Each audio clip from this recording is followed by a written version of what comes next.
अच्छा, एक बड़ा सवाल है जिस पर हम शायद रोज सोचते भी नहीं हैं। आखिर हमारा शरीर और दुनिया के सारे जीव अपने अंदर जो कचरा बनता है, उससे कैसे निपटते हैं? सुनने में ये बड़ा साधारण लगता है, पर इसके पीछे का विज्ञान वो कमाल का है। बिल्कुल।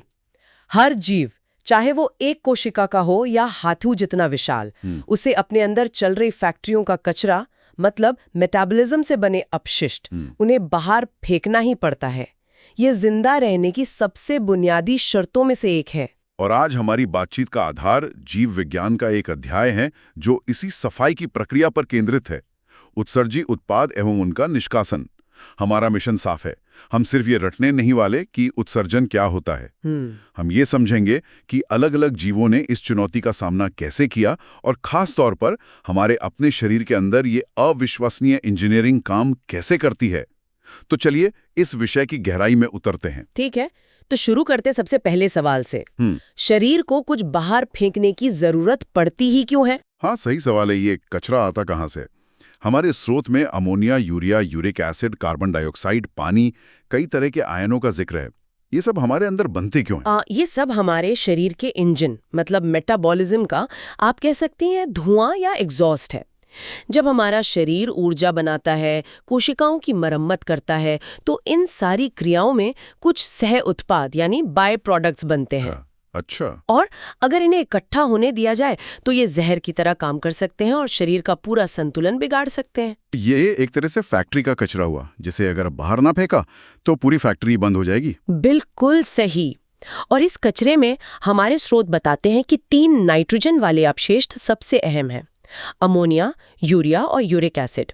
इन्हें आप कचरा फेंकने की 3 अलग-अलग रणनीतियां समझ सकते हैं। रणनीतियां? मतलब ये तीनों एक जैसे नहीं है? बिल्कुल नहीं। इनमें जमीन आसमान का फर्क है। अमोनिया सबसे खतरनाक है, बहुत ज्यादा जहरीला। इसे शरीर में एक पल भी रखना खतरनाक है और इसे बाहर निकालने के लिए बहुत सारा पानी चाहिए, जैसे जहर को घोलकर बहाना पड़ता है। और दूसरा सिरा, सबसे कम खतरनाक वाला? वो है यूरिक एसिड। ये सबसे कम जहरीला है। इसे शरीर आराम से गाढ़े पेस्ट या पाउडर के रूप में लगभग बिना पानी खर्च किए बाहर निकाल सकता है। ठीक है, तो एक तरफ बहुत जहरीला अमोनिया है जिसे बहाने के लिए ढेर सारा पानी चाहिए, और दूसरी तरफ लगभग सूखा निकलने वाला यूरिक एसिड। तो फिर यूरिया की जरूरत क्यों पड़ी? हम इंसानों ने बीच का रास्ता क्यों चुना? बहुत अच्छा सवाल है। यूरिया इन दोनों के बीच का समझौता है। ये अमोनिया से काफी कम जहरीला है, इसलिए शरीर इसे कुछ देर तक बिना नुकसान के रख सकता है, और इसे निकालने के लिए अमोनिया की तुलना में बहुत कम पानी चाहिए। लेकिन यूरिक एसिड से ज्यादा? बिल्कुल। यहीं पर बात दिलचस्प हो जाती है कि किस जीव ने कौन सा रास्ता चुना। ये उसके रहने की जगह पर निर्भर करता है। ये तो ऐसा लग रहा है जैसे हर जीव ने अपने माहौल और पानी की किल्लत के हिसाब से कचरा फेंकने का सबसे कारगर तरीका ढूंढ लिया हो। हाँ, और इसी आधार पर हम 3 मुख्य रणनीतियां देखते हैं। पहली है अमोनियोत्सर्ग, या विज्ञान की भाषा में अमोनियोटेलिज्म। यानी वो जीव जो सीधे अमोनिया ही बाहर फेंक देते हैं। जैसा कि हमने सुना, ये सबसे जहरीला है। तो ऐसे जीव कौन है जिन्हें इतना पानी खर्च करने में कोई दिक्कत नहीं? जवाब सीधा है, जो पानी में ही रहते हैं। ज्यादातर मछलियां, पानी में रहने वाले उभयचर और कीड़े अमोनोटेलिक होते हैं। अमोनिया पानी में आसानी से घुल जाता है, तो वे इसे अमोनियम आयनों के रूप में अपनी त्वचा या गिल से सीधे पानी में विसरण यानी डिफ्यूजन के जरिए छोड़ देते हैं। अच्छा, जैसे चाय की पत्ती का रंग पानी में घुल जाता है वैसे ही? ठीक वैसे ही। और मजेदार बात यह है कि इस काम में उनकी किडनी की कोई खास भूमिका नहीं होती। कमाल है। मतलब उन्हें किसी खास अंग की जरूरत ही नहीं, सीधे शरीर से ही जहर बाहर। तो क्या इसका मतलब ये है कि अगर किसी मछली को पानी से बाहर निकाल दिया जाए तो वो अपने ही जहर अमोनिया से मर जाएगी? काफी हद तक हाँ। उसके शरीर में अमोनिया जमा होने लगेगा जो उसके लिए घातक है। जमीन पर रहने वालों के लिए ये तरीका बिल्कुल काम नहीं कर सकता। यहीं पर दूसरी रणनीति आती है, यूरियोत्सर्ग, जिसे यूरियोटेलिज्म कहते हैं। ये हमारा वाला तरीका है ना? बिल्कुल। स्तनधारी, जमीन पर रहने वाले कई उभयचर और कुछ समुद्री मछलियां यूरियोटेलिक होती हैं। हमारे शरीर में एक शानदार व्यवस्था है। हमारा लीवर एक डिटॉक्स फैक्ट्री की तरह काम करता है।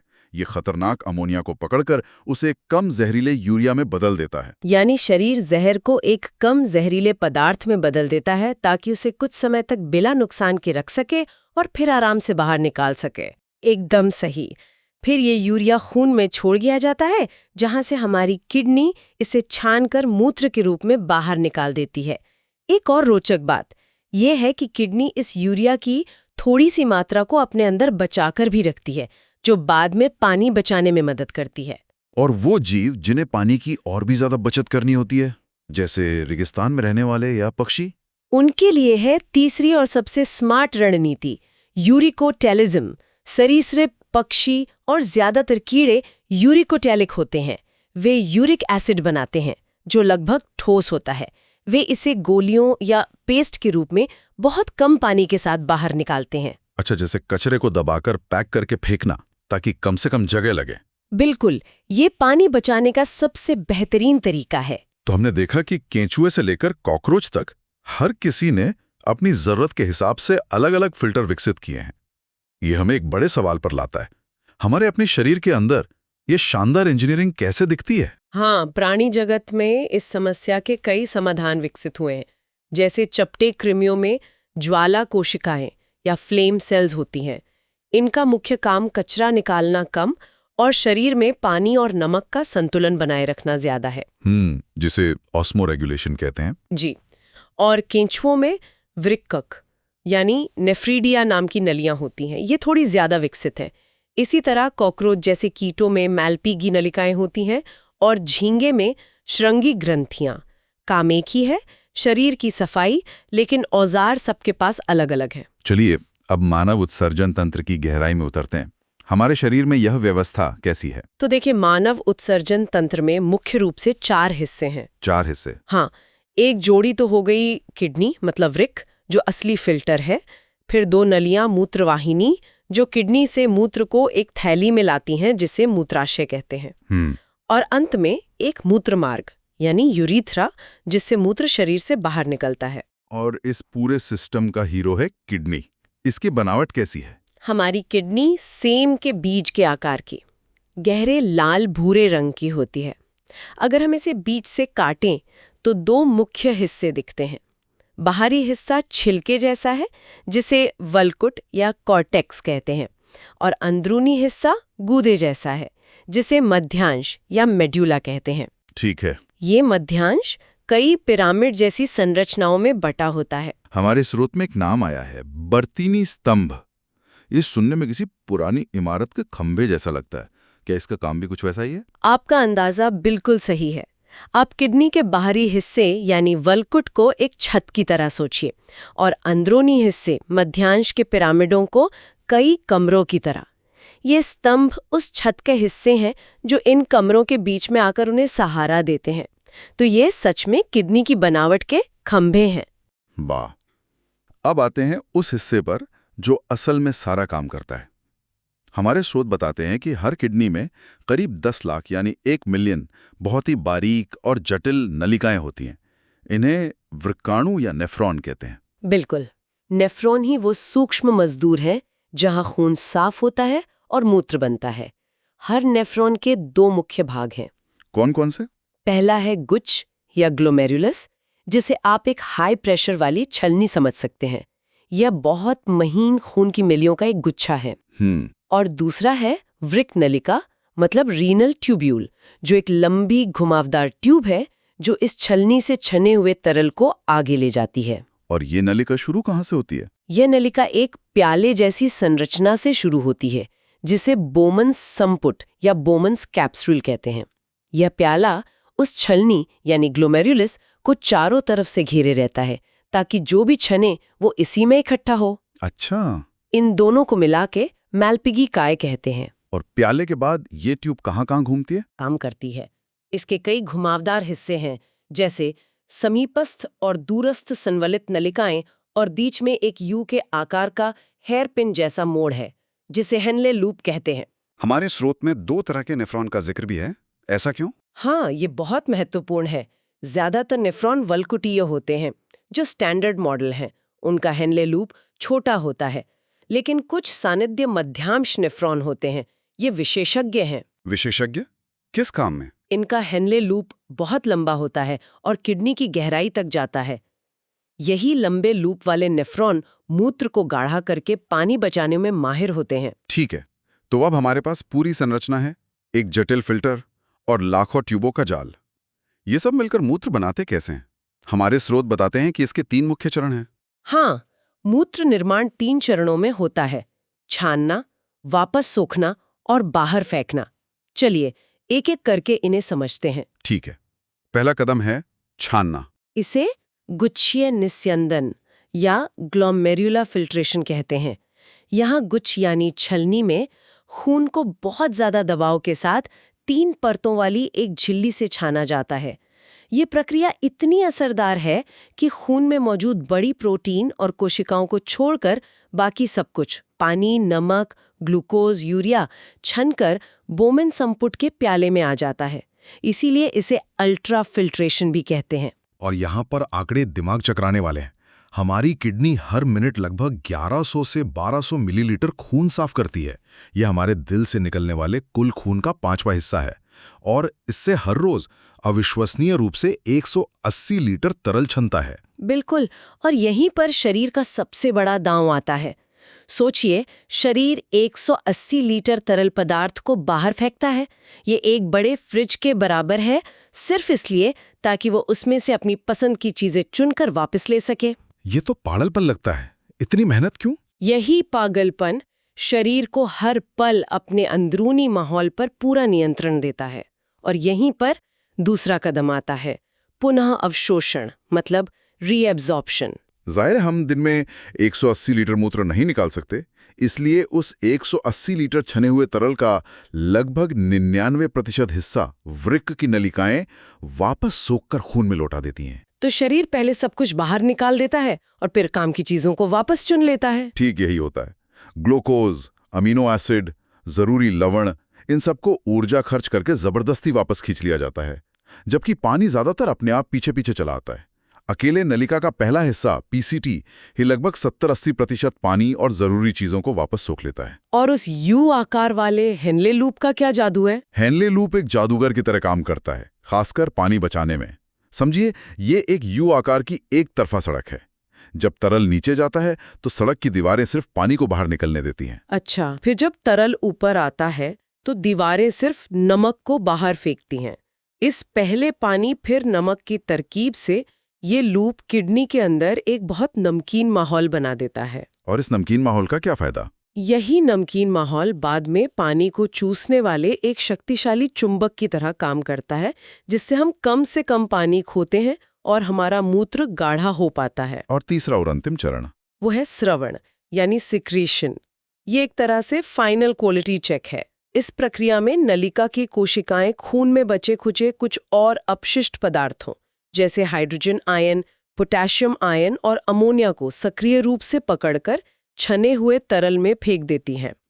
यह शरीर के तरल पदार्थों में आयनों और अम्ल क्षार का सटीक संतुलन बनाए रखने के लिए बहुत जरूरी है। तो अगर मैं इसे संक्षेप में कहूं, पहले छलनी लगभग सबको छान देती है, फिर कन्वेयर बेल्ट 99% काम की चीजों को वापस सोख लेती है और अंत में वो बचे खुचे कचरे को भी खून से निकालकर मूत्र में डाल देती है, और जो बचता है वही मूत्र है। आपने इसे एकदम सही ढंग से समझा है। छानने, वापस सोखने और फेंकने की ये अद्भुत और सटीक प्रणाली है जो हमारे शरीर के आंतरिक वातावरण को स्थिर बनाए रखने के लिए हर पल बिना रुके काम करती है। तो आज हमने ये समझा कि कैसे जीव अपने शरीर से कचरा बाहर निकालते हैं, पानी में रहने वालों की अमोनिया रणनीति से लेकर जमीन पर रहने वालों की यूरिया और यूरिक एसिड की पानी बचाने वाली रणनीतियों तक। और फिर हमने देखा कि कैसे हमारे शरीर में नेफ्रॉन के स्तर पर ये जटिल प्रक्रिया हमारे अंदरूनी संतुलन को बनाए रखती है। ये वास्तव में प्रकृति की इंजीनियरिंग का एक चमत्कार है। 180 लीटर तरल को छानना, उसमें से सिर्फ 1 से 3.5 लीटर को कचरे के रूप में बाहर निकालना और बाकी 99% को शरीर में वापस पहुंचाना, ये सब अपने आप होता रहता है। ये सच में सोचने वाली बात है। और यहीं से हमारे श्रोताओं के लिए एक अंतिम विचार निकलता है जो हमारे स्रोत सामग्री में ही छिपा है। हाँ, हमारे स्रोत में गुच्छीय आसन्न उपकरण या जेजीए का जिक्र है। ये नेफ्रॉन के अंदर एक बहुत ही खास सेंसर जैसी संरचना है। जब भी खून के छन्ने की रफ्तार कम होती है तो ये सेंसर इसे महसूस कर लेता है। एक सेंसर फिल्टर के अंदर। हाँ, और ये सिर्फ महसूस नहीं करता बल्कि कार्रवाई भी करता है। ये रेनिन नाम का एक हार्मोन छोड़ता है जो सिग्नल भेजकर शरीर के ब्लड प्रेशर को नियंत्रित करता है ताकि छन्ने की रफ्तार वापस सामान्य हो जाए। ये तो कमाल है। मतलब ये छोटा सा फिल्टर अपने काम की निगरानी खुद करता है और जरूरत पड़ने पर पूरे शरीर को निर्देश दे सकता है। यहीं से हमारा अंतिम विचार आता है, अगर ये संचार प्रणाली, ये कम्युनिकेशन सिस्टम फेल हो जाए तो क्या होगा? ये हमें किडनी को सिर्फ एक सफाई कर्मचारी या फिल्टर की तरह नहीं, बल्कि एक मास्टर रेगुलेटर के रूप में देखने के लिए मजबूर करता है, जो हमारे पूरे शरीर के साथ लगातार बातचीत कर रहा है। तो आज हम शरीर के एक ऐसे हिस्से की बात करने वाले हैं जिसे हम अक्सर मतलब फॉर ग्रांटेड ले लेते हैं, लेकिन जो असल में एक सुपर हीरो है, हमारे गुर्दे। बिल्कुल। हमारे पास जो स्रोत हैं वे बताते हैं कि ये सिर्फ शरीर का फिल्टर नहीं है। नहीं, बिल्कुल नहीं। ये तो एक मास्टर केमिस्ट, एक वाटर मैनेजर और एक प्रेशर कंट्रोलर भी है, सब एक में ही। हाँ, एक बहुत ही जटिल मशीन। तो आज हम इसी की कहानी समझेंगे। हम ये देखने जा रहे हैं कि ये छोटा सा अंग कैसे फैसला करता है कि शरीर में क्या रखना है और क्या बाहर फेंकना है। ये कैसे पानी की हर कीमती बूंद को बचाता है और इस पूरे ऑपरेशन को कंट्रोल करने वाला सीक्रेट हार्मोनल नेटवर्क कैसे काम करता है। तो चलिए शुरू करते हैं। चलिए नेफ्रॉन के सफर के अंतिम पड़ाव से शुरू करते हैं। ठीक है, तो जो तरल है जिसे फिल्ट्रेट कहते हैं, वो नेफ्रॉन के शुरुआती हिस्सों से गुजर चुका है। जी। ज्यादातर जरूरी चीजें जैसे ग्लूकोज और अमीनो एसिड वो तो पहले ही वापस सोख ली गई हैं। अब ये अपनी यात्रा के अंतिम पड़ावों पर है। तो आगे क्या होता है? स्रोत दूरस्थ संबलित नलिका यानी डीसीटी का जिक्र करते हैं। एक मिनट, अगर ज्यादातर काम हो ही चुका है तो फिर इस डीसीटी की जरूरत ही क्यों है? बहुत अच्छा सवाल है, और यहीं पर मतलब अच्छा और परफेक्ट का फर्क आता है। अच्छा। हाँ, डीसीटी एक तरह का क्वालिटी चेक या फाइन ट्यूनिंग स्टेशन है। सोचिए, एक कार फैक्ट्री से निकल चुकी है, लेकिन डिलीवरी से पहले उस पर फाइनल पॉलिश और लास्ट मिनट एडजस्टमेंट किए जाते हैं। ओके। डीसीटी वही काम करता है। दिलचस्प बात यह है कि यहाँ सोडियम और पानी का पुनर्विशोषण हमेशा नहीं होता। ये एक ऑन डिमांड सिस्टम है। मतलब जरूरत पड़ने पर? हाँ, बिल्कुल, जरूरत पड़ने पर ही काम करता है, जिसे हार्मोन कंट्रोल करते हैं। इसका मुख्य काम है ब्लड के पीएच और सोडियम पोटेशियम के नाजुक संतुलन को बनाए रखना। समझ गई। ये बाइकार्बोनेट को बचाता है और जरूरत पड़ने पर हाइड्रोजन, पोटेशियम और अमोनिया जैसे आयनों को फिल्ट्रेट में डाल देता है, ताकि खून में हर चीज बिल्कुल सही मात्रा में रहे। तो ये एक तरह का स्मार्ट एडजस्टमेंट काउंटर है। और इसके बाद फिल्ट्रेट अपने अंतिम पड़ाव यानी संग्रह नलिका या कलेक्टिंग डक्ट में पहुंचता है। ये तो एक लंबी ट्यूब जैसी संरचना है ना? बिल्कुल, और ये कोई मामूली ट्यूब नहीं है। ये एक बहुत ही महत्वपूर्ण संरचना है, जो गुर्दे के बाहरी हिस्से यानी कॉर्टेक्स से शुरू होकर सबसे गहरे हिस्से मेड्यूला तक जाती है। और यहीं पर फाइनल फैसला होता है। हाँ, यहीं पर अंतिम फैसला होता है कि शरीर कितना पानी बचाएगा। यहाँ पानी का एक बहुत बड़ा हिस्सा वापस सोख लिया जाता है, जिससे मूत्र सांद्र यानी गाढ़ा होता है। अच्छा। और ये मेड्यूला के खास माहौल, जिसे हम परसरणीयता कहते हैं, परसरणीयता, हाँ, उसे बनाए रखने में भी मदद करता है। ये थोड़ा सा यूरिया वापस मेड्यूला में जाने देता है, जो इस माहौल को बनाए रखने के लिए जरूरी है। और ये भी पीएच बैलेंस करता होगा? हाँ, डीसीटी की तरह ये भी पीएच और आयनों के संतुलन को बनाए रखने के लिए हाइड्रोजन और पोटेशियम आयनों का स्राव करता है। ठीक है, तो ये नेफ्रॉन के अंतिम 2 भाग हैं, जहां अंतिम फैसला होता है कि मूत्र में क्या रहेगा और क्या नहीं। आपने कहा कि संग्रह नलिका मूत्र को सांद्र करती है। जी। स्रोत इस बात पर जोर देते हैं कि स्तनधारी यानी हम इंसान गाढ़ा मूत्र बनाते हैं, जो पानी बचाने के लिए जरूरी है। शरीर ऐसा कैसे कर पाता है? इसमें प्रतिधारा क्रिया विधि यानी काउंटर करंट मैकेनिज्म का उल्लेख है।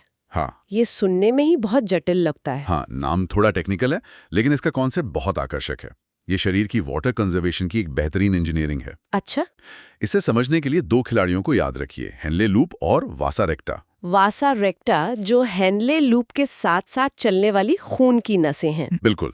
काउंटर करंट का मतलब बस इतना है कि इन दोनों ट्यूब्स में तरल का बहाव उल्टी दिशा में होता है। उल्टी दिशा में कैसे? हेनले लूप की एक भुजा में फिल्ट्रेट नीचे जाता है तो दूसरी में ऊपर आता है। वासा रेक्टा में भी खून का बहाव इसी तरह उल्टी दिशा में होता है। ठीक है, तो तरल उल्टी दिशाओं में बह रहा है, लेकिन इससे होता क्या है? इसका फायदा क्या है? यही तो जादू है।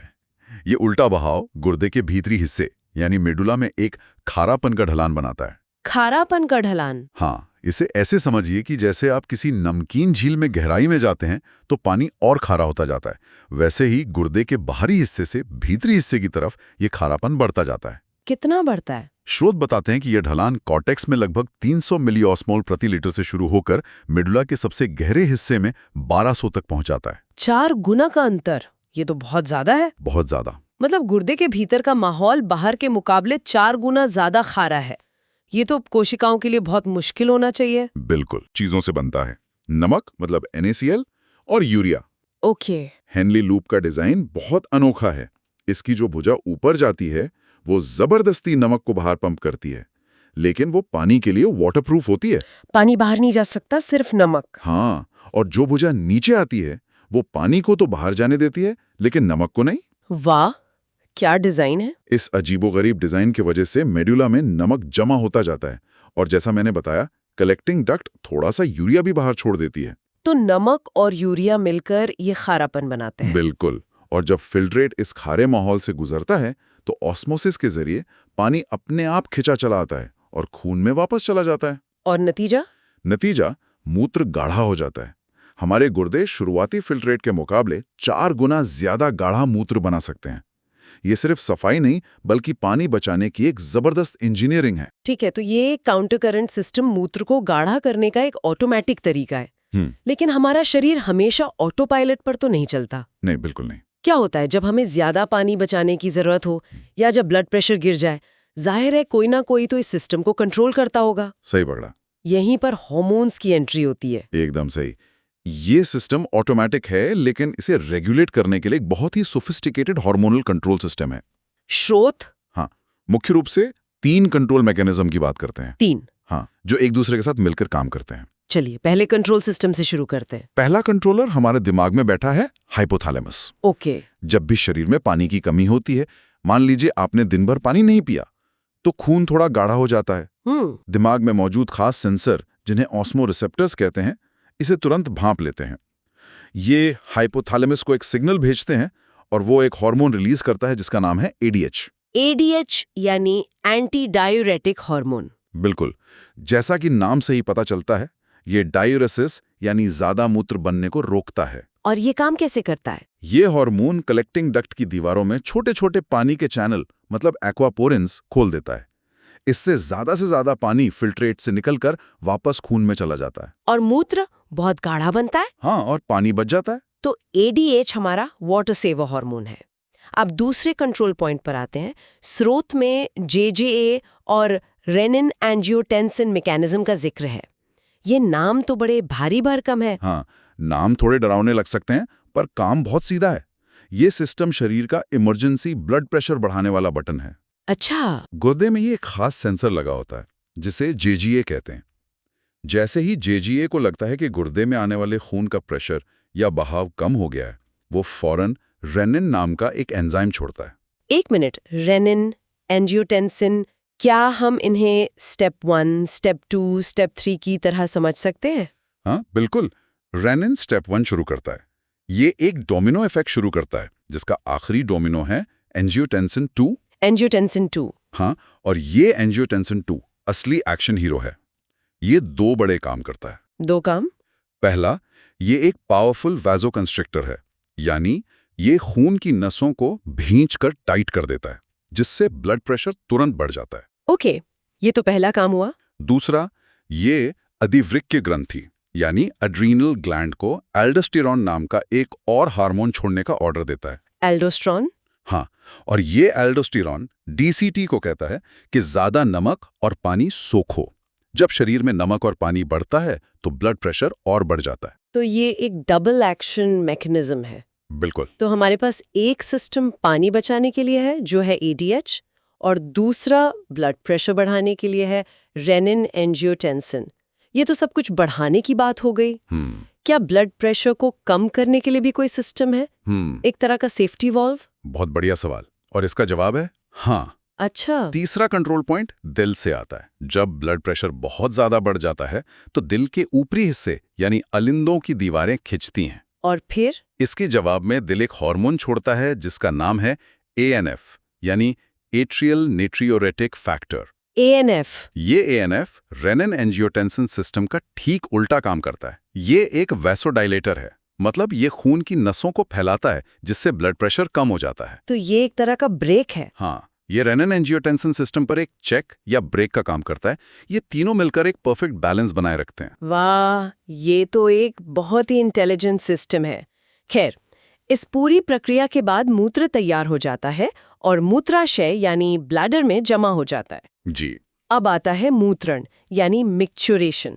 ये सिर्फ एक विकास प्रक्रिया है या इसमें भी कोई कंट्रोल है? नहीं, ये भी एक कंट्रोल की हुई प्रक्रिया है जिसे मिक्सचुरेशन रिफ्लेक्स कहते हैं। रिफ्लेक्स? हाँ, एक तंत्रिका क्रियाविधि जो ब्लैडर भर जाता है और उसकी दीवारें खिंचती हैं, तो वहां मौजूद नर्व्स सेंट्रल नर्वस सिस्टम मतलब हमारे ब्रेन को सिग्नल भेजती हैं। और ब्रेन जवाब देता है। हाँ, ब्रेन सिग्नल वापस भेजता है जिससे ब्लैडर की मांसपेशियां सिकुड़ती हैं और मूत्र मार्ग का स्फिंक्टर यानी वॉल्व खुल जाता है और मूत्र बाहर निकल जाता है। बिल्कुल।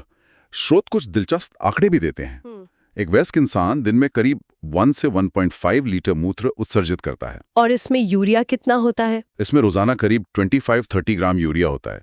और मूत्र का विश्लेषण वो बहुत काम की चीज है। बीमारियों का पता लगाने के लिए। हाँ, जैसे अगर मूत्र में ग्लूकोज मिलता है तो उसे ग्लाइकोसूरिया कहते हैं, या कीटोन बॉडीज मिलती हैं तो उसे कीटोन्यूरिया कहते हैं, और ये दोनों डायबिटीज के पक्के लक्षण हैं। और यहाँ एक ऐसी बात है जो मुझे लगता है ज्यादातर लोगों को नहीं पता होगी। कौन सी? स्रोत बताते हैं कि उत्सर्जन में सिर्फ गुर्दे ही शामिल नहीं है, ये तो एक टीम वर्क है। बिल्कुल, ये एक बहुत बड़ी गलतफहमी है। गुर्दे मेन खिलाड़ी हैं, लेकिन टीम में और भी सदस्य हैं। जैसे कि हमारे फेफड़े? हाँ, फेफड़े। ये हर मिनट लगभग 200 ml कार्बन डाइऑक्साइड बाहर निकालते हैं, जो हमारे मेटाबॉलिज्म का सबसे बड़ा वेस्ट प्रोडक्ट है। और पानी भी? हाँ, सांस के जरिए काफी मात्रा में पानी भी बाहर निकलता है। फिर आता है लिवर, शरीर की सबसे बड़ी ग्रंथि। जी। ये बाइल यानी पित्त बनाता है, जिसमें बिलीरुबिन, बिलीवर्डिन जैसी टूटी हुई रेड ब्लड सेल्स के वेस्ट प्रोडक्ट्स, कोलेस्ट्रॉल और कुछ ड्रग्स होते हैं। ये सब मल के साथ शरीर से बाहर निकल जाता है। और हमारी त्वचा, पसीना? हाँ, त्वचा भी। हमारी त्वचा में पसीने की ग्रंथियां होती हैं जो पसीने के जरिए नमक, थोड़ा यूरिया और लैक्टिक एसिड बाहर निकालती हैं। सिर्फ पसीना ही नहीं, तेल ग्रंथियां भी तो हैं। सही कहा। हमारी तेल ग्रंथियां सीबम के जरिए स्टेरोल और हाइड्रोकार्बन जैसे तैलीय पदार्थ निकालती हैं। यहाँ तक कि हमारी लार यानी सलाइवा से भी बहुत थोड़ी मात्रा में नाइट्रोजनी वेस्ट निकलता है। वाह, तो ये सिर्फ गुर्दे का काम नहीं है, ये तो एक पूरी टीम है। मुझे ये जानकर हैरानी हुई कि हमारी त्वचा और फेफड़े भी उत्सर्जन में इतनी बड़ी भूमिका निभाते हैं।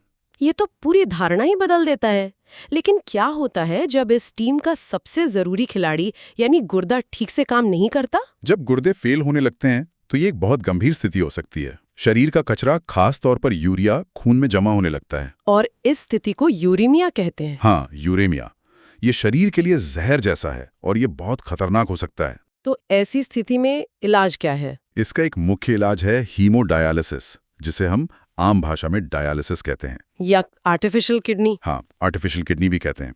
इसमें मरीज की धमनी से खून निकालकर एक मशीन में भेजा जाता है। इस मशीन में एक खास फिल्टर होता है जिसमें सेलोफेन की पतली पतली ट्यूब्स होती हैं। और वो ट्यूब्स एक तरल में डूबी होती हैं? जी, एक खास तरल में। इस तरल में खून जैसी ही सारी जरूरी चीजें होती हैं, बस यूरिया और दूसरा वेस्ट नहीं होता। तो डिफ्यूजन से कचरा बाहर निकल जाता है? हाँ, डिफ्यूजन के जरिए खून से सारा कचरा निकलकर उस तरल में चला जाता है और साफ खून वापस शरीर में भेज दिया जाता है। ये प्रक्रिया दुनिया भर में लाखों लोगों की जान बचाती है। और अंतिम उपाय? अगर गुर्दे पूरी तरह काम करना बंद कर दें तो आखिरी उपाय किडनी ट्रांसप्लांट है। स्रोतों में दो और समस्याओं का जिक्र है।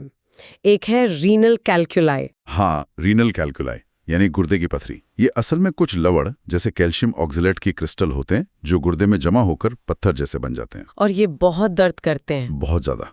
और दूसरी स्थिति है ग्लोमेरुलोनेफ्राइटिस। इसमें गुर्दे के जो छोटे छोटे फिल्टर होते हैं, जिन्हें ग्लोमेरुली कहते हैं, उनमें सूजन आ जाती है जिससे उनकी फिल्टर करने की क्षमता पर बुरा असर पड़ता है। तो कुल मिलाकर ये साफ है कि गुर्दे सिर्फ एक फिल्टर नहीं है। बिल्कुल नहीं। वे हमारे शरीर के आंतरिक संतुलन के अविश्वसनीय रूप से परिष्कृत नियामक हैं। वे काउंटर करंट जैसी चतुर इंजीनियरिंग और हार्मोन्स के जटिल नेटवर्क का इस्तेमाल करके हमें स्वस्थ रखते हैं। सही बात है। और ये भी कि उत्सर्जन एक टीम वर्क है जिसमें फेफड़े, लिवर और त्वचा भी बराबर के हिस्सेदार हैं। बिल्कुल, ये स्रोत हमें ये समझने में मदद करते हैं कि शरीर इस नाजुक संतुलन को कैसे बनाए रखता है। इस पर सोचने के लिए एक बात यह है कि इन प्रक्रियाओं में कितनी ऊर्जा लगती होगी। ऊर्जा, हाँ, एनर्जी। आयनों को ढलान के विरुद्ध, मतलब कम सांद्रता से ज्यादा सांद्रता की ओर पंप करने में, जिसे एक्टिव ट्रांसपोर्ट कहते हैं, शरीर की बहुत ज्यादा एनर्जी खर्च होती है।